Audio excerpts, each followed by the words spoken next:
Gracias por venir, Margarita. Gracias por la invitación, Maxi. Buenas noches. Bueno, ¿vos crees que va a haber un voto castigo al gobierno en esta elección? Porque, a ver, saliendo un poco de las interpretaciones, ¿no? De que todo está bien o que todo está mal. Es cierto que la situación económica ha sido muy dura en el último año y medio. También es cierto que hay una recuperación de la economía. Los datos del INDEC lo están mostrando. La pregunta es si eso está llegando a la gente y si la gente va a priorizar el bolsillo o las denuncias de corrupción, la herencia, Cristina y demás, ¿no?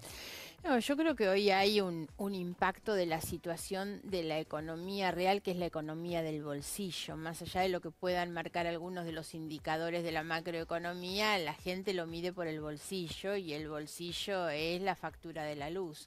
Y esto tiene que ver con el consumo domiciliario y también tiene que ver con el consumo de la pyme. Yo he recorrido muchos comercios, sobre todo, que me esperan en la puerta con la factura de luz para mostrarme que le llegó 3 veces más que en el periodo anterior. Me ha pasado llegar a una pyme el otro día en Junín, una de plásticos y de impresión, donde me mostraban todos los costos generales, pero lo más grave era que en el pago de la factura de luz habían pasado de 70.000 a 200.000.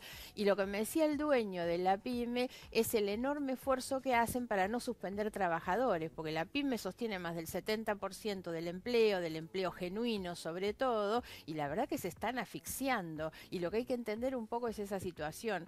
Cuando nosotros planteamos el tema del precio de los alimentos, no es para cambiarle el rótulo y que algo que en vez de costar 80 pase a costar 60. La verdad es que eso implica dejarle un poco más de plata en el bolsillo al jubilado, que calculamos entre 400 y 600 pesos, a la familia de un trabajador, que son entre 1.000 y 1.200, porque eso permite entonces que salgan a comprar lo que otros producen o lo que otros ofrecen, y eso pone en marcha el mecanismo del empleo. Pues yo creo que hoy lo que está cruzando nuestra situación económica tiene que ver con el trabajo, sobre todo. Empezamos a ver el terror de mucha gente, que yo no recordaba estos relatos desde la década del 90, cuando la gente te contaba el terror de perder el trabajo y no saber cuándo consigue otro, ¿no? Ahora, ¿y por qué crees que si la gente efectivamente percibe que la situación económica es muy mala y quiere ejercer un voto castigo al gobierno, y por qué no lo va a hacer con Cristina en lugar de Massa, ¿no? Porque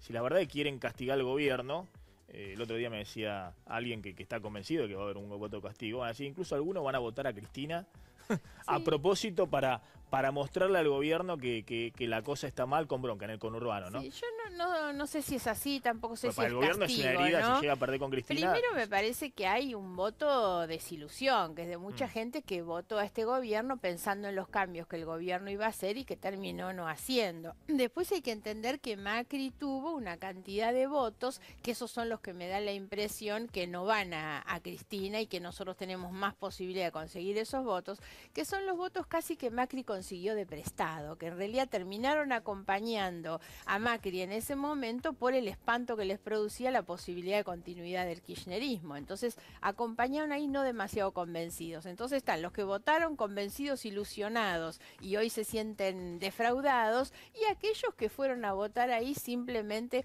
como una opción más negativa que otra cosa. Yo creo que además hoy nosotros estamos plantados con alguna ventaja, primero porque somos los únicos que hablamos de las cosas de la economía real. El gobierno encontró estos fantasmas para agitar durante 2 semanas, se comió 2 semanas de campaña electoral hablando de debido, para no hablar de los despidos que teníamos todos los días.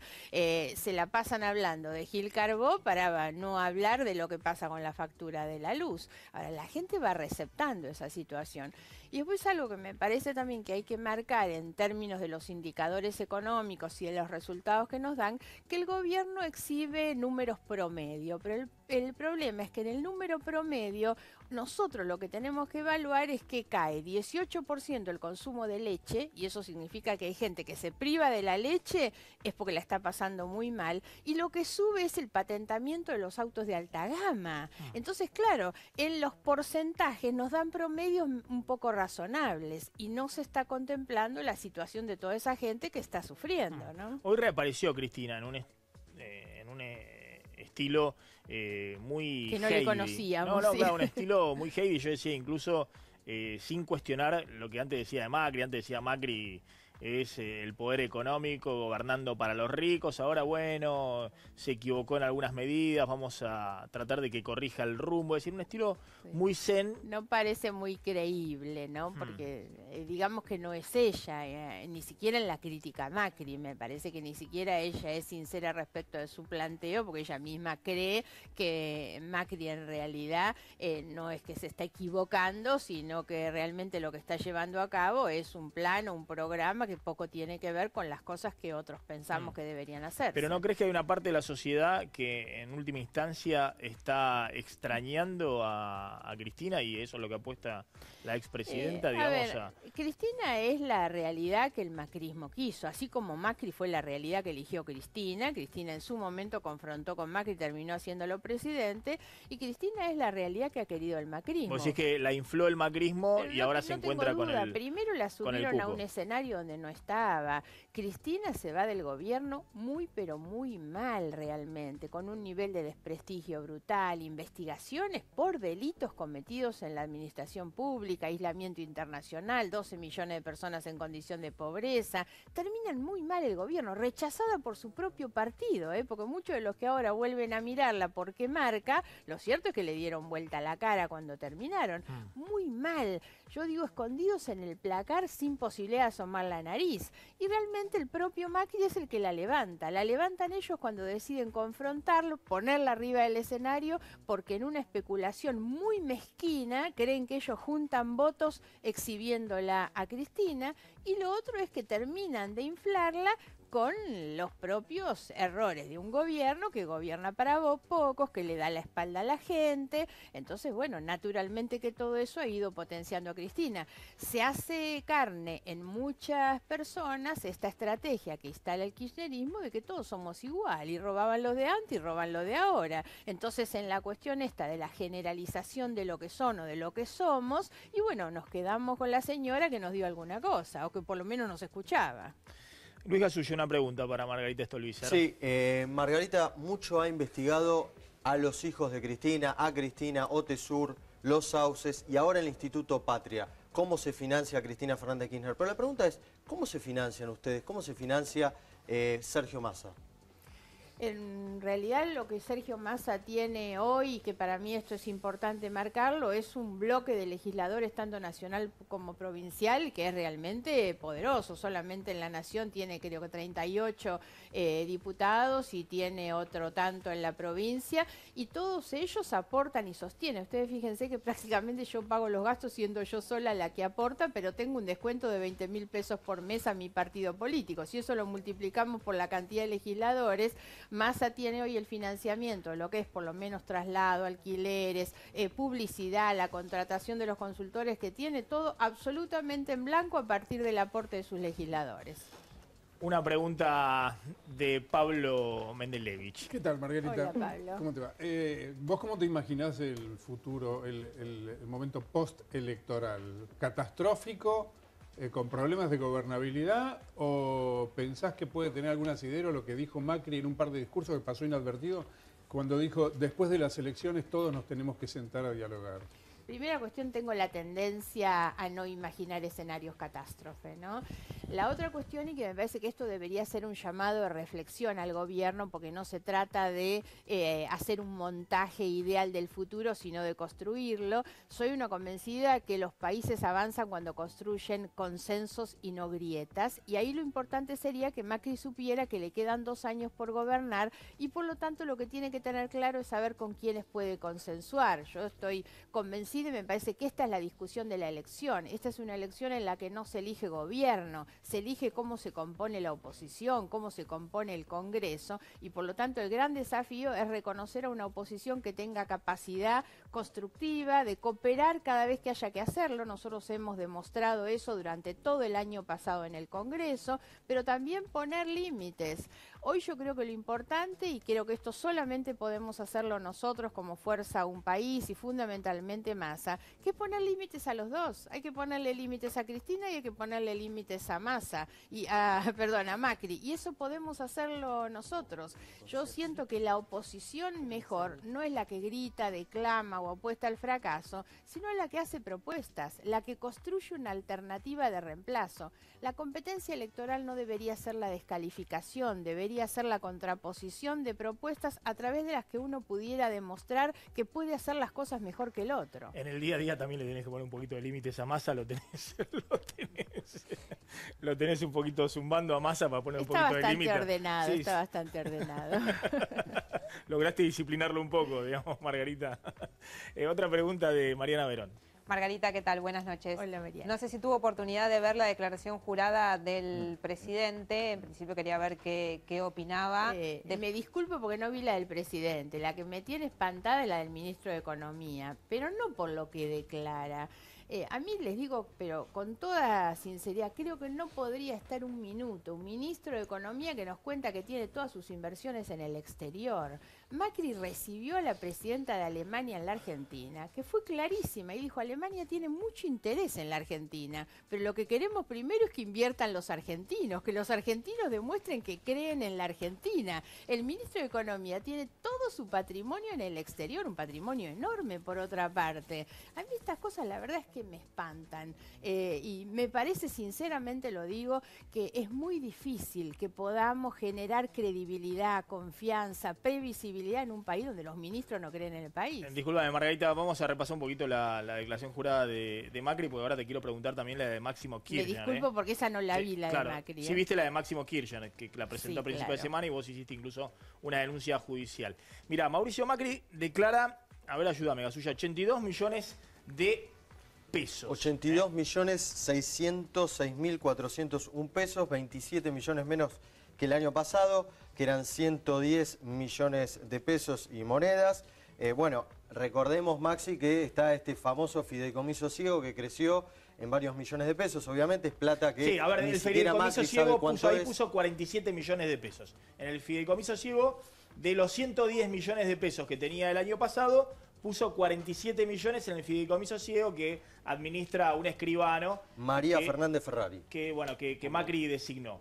Del patrimonio que le quedó a Macri, aumentó 30% el año pasado y le da que el patrimonio que él administra es 82 millones de pesos. Sí, algunas de las cosas que tiene, bueno, los inmuebles, uno de los más conocidos es el que vivía hasta hace poco tiempo, hasta hace un año y medio, Libertador 2712, un campo en Uruguay, terrenos en Tandil, su ciudad natal, lotes en Pilar, una finca en Salta por 3 millones de pesos, una propiedad en Barrio Parque y la donación que le hizo, es uno de los datos que llama la atención, lo comentábamos fuera del aire, a su hija Antonia, a su pequeña hija Antonia, por 2 millones de pesos en activos en Pinos.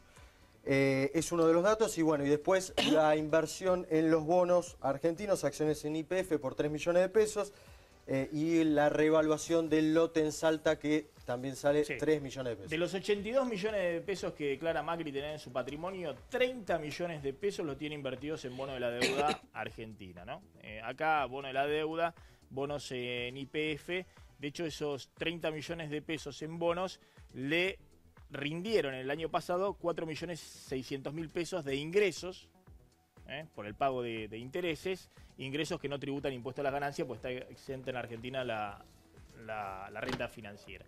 Pero claro, lo que llama la atención es el presidente con un patrimonio declarado a lo sumo de 5 millones de dólares, digamos, contando todo, 5 millones y medio, 5 millones, 6 millones de dólares si se cuenta también lo que está en el fideicomiso, ¿no? Siendo Macri. Sí. Primera cuestión, esto de que el presidente antojadizamente, arbitrariamente diga qué cosa va al fideicomiso y qué cosa administra él, ¿no? Porque la verdad es que el fideicomiso está para que todo el patrimonio vaya al fideicomiso. Yo me preguntaría dónde está, por ejemplo, la sobrevaloración que tuvieron las acciones de Autopistas del Sol, que en lugar de venderlas cuando llegó al gobierno, las terminó vendiendo ahora después de que se cotizaron y pasaron de 30 a 300 pesos, más o menos, ¿no? Yo hice una presentación judicial para que se investigue, sin perjuicio de la buena fe de los adquirentes y todo lo demás, pero lo cierto es que estos negocios es imposible hacerlo después de que a partir de los aumentos del peaje las acciones se cotizan. Sí, de ¿no? todas maneras en el patrimonio declarado no se ve gran variación, lo que veíamos con los Kirchner, ¿no? Respecto a compra de inmuebles o, es decir, cosas importantes en términos de operaciones importantes. No sabemos en el fideicomiso ciego, en el patrimonio que él maneja, no se ven movimientos importantes. No, me parece, por supuesto, yo soy muy crítica del gobierno de Macri, pero no puedo hacer una comparación sobre el manejo de los negocios privados o familiares en un gobierno o en otro. Sí han habido en este gobierno operaciones que por lo menos nos generan la duda o la sospecha respecto del manejo de una información privilegiada que pone al presidente en una condición de ventaja. El negocio del correo fue otra, la venta de Avianca a la empresa familiar en el mismo momento en que le dan a Bianca las rutas. Bueno, la verdad es que por lo menos algo que yo he marcado siempre desde un comienzo es que cualquier gobierno que viniera después del kirchnerismo debió haber hecho enormes esfuerzos de prolijidad y de transparencia. Y este gobierno, sin decir no son lo corruptos que eran los otros, pero lo cierto es que no han hecho esos deberes de prolijidad que debieron haber hecho, separando sobre todo los negocios privados, familiares, del manejo de los recursos públicos. Claro, el tema del fideicomiso le toma de ejemplo Sebastián Piñera, el ex presidente y dueño de LAN, que fue presidente chileno y tal vez lo sea de nuevo a fin de este año, pero claro, tenía un patrimonio de $1.000 millones. Claro. Piñera, y lo puso en un fideicomiso. Claro, lo que pasa Después nos enteramos de que el insisto, presidente argentino, bueno, con el apellido Macri, tiene nada más que 100 millones de pesos. Pero el fideicomiso no puede ser una cuestión que quede discrecionalmente a lo que se le antoja al presidente. Por eso nosotros insistimos con que debe haber una ley que obligue a todos los funcionarios de determinado nivel, que tienen determinado patrimonio. Cuando yo hablé con el presidente a las 48 horas de asumir, le pedí que no solo él hiciera el fideicomiso, que se lo hiciera hacer a su ministro, porque él llegaba con ministros con un patrimonio muy importante, que traían de su vida privada, pero bueno, es momento de separar la vida privada, los negocios particulares, del manejo no solo de dineros públicos, sino de decisiones políticas, porque el problema es cuando el incremento del patrimonio se debe al acceso que se tiene a una información privilegiada o a la toma de decisiones que les brinda el poder. Margarita, vos hiciste una presentación con Máximo Kirchner, que también presentó su declaración jurada. ¿Cuál era el punto ahí? Y ahí hay 3 puntos muy claritos. La declaración del diputado Kirchner del año 2016, primero nos cuenta que perdió una cantidad de plata importante, 8 millones de pesos, porque el patrimonio 2015 decía que tenía 42, ahora dice que tiene 34, pero en el medio él recibe la cesión que su madre le hace de bienes, de dinero, una cantidad de cosas, cobra alquileres y sin embargo mágicamente su patrimonio se reduce. Claro, ese es el tercer punto. El segundo punto es el de los plazos fijos, ¿no? Yo tengo el orgullo de ser la persona más insultada por la señora de Kirchner. Recordarán ustedes la escucha donde me dice de todo, porque yo había hablado de movimientos sospechosos en las cuentas. Nosotros le llamamos a eso la mezcladora, porque había una cantidad de plata, siempre sumas millonarias, que pasaban de las cuentas de uno a otro de la familia y de entre las empresas y con la sucesión de Néstor Kirchner. De repente Máximo Kirchner en la declaración del año pasado tenía plazos fijos por 20 millones y mágicamente desaparecieron en esta declaración jurada. Dentro de toda esa mezcladora, algunos dicen que la plata fue para la Caja de Seguridad de Florencia, que cuando la abrieron saltaban los millones de dólares. Pero cuando le preguntan a ella de quién es la plata, ella dice que ella es la dueña de la plata y no dice que haya plata de Máximo. Y el tercer punto, como dice Luis Gasulla, son los gastos personales. Un hombre que gastaba hasta el año pasado 500.000 pesos por año, nos cuenta que de repente este año gastó 20 millones, gastos personales. Claro, antes gastaba 50.000, 45.000 pesos por mes y en el último año gastó 1.700.000 pesos por mes. Y lo que no sabemos es de dónde salió esa plata, porque no se compadece con el movimiento de sus cuentas y no sabemos en qué lo gastó, porque en realidad no es que haya comprado nada, que haya viajado, no nos dijo que fue 20 veces a Dubái. No, la verdad es que no están los gastos tampoco acreditados. Margarita, me tengo que ir a una tanda, pero te pido en una palabra una definición de los siguientes personajes de Macri. ¿Cómo lo definirías? 1 o 2 palabras. Y la verdad que me cuesta definirlo en 1 o 2 palabras. Yo hoy diría es una frustración para los que confiaron. ¿Cristina? Es el pasado y yo espero que no vuelva. ¿Massa? Pienso que es el futuro, trabajo para eso. ¿Vidal? Es una persona muy confiable que no ha podido demostrar en la gestión las ilusiones que despertó. ¿Y Elisa Carrió? Yo pienso que también es una política, digamos, que debería estar cediendo a paso a nuevas generaciones. Margarita, gracias por haber estado esta noche Gracias por en la 23 invitación. PM. Vamos a una tanda y cuando volvamos, bueno, ¿qué pasa con el dólar electoral? Y además la picardía de los partidos políticos. Le cortaron de alguna manera los manejos por 80 millones de pesos a partidos políticos que buscaban financiamiento para la campaña electoral.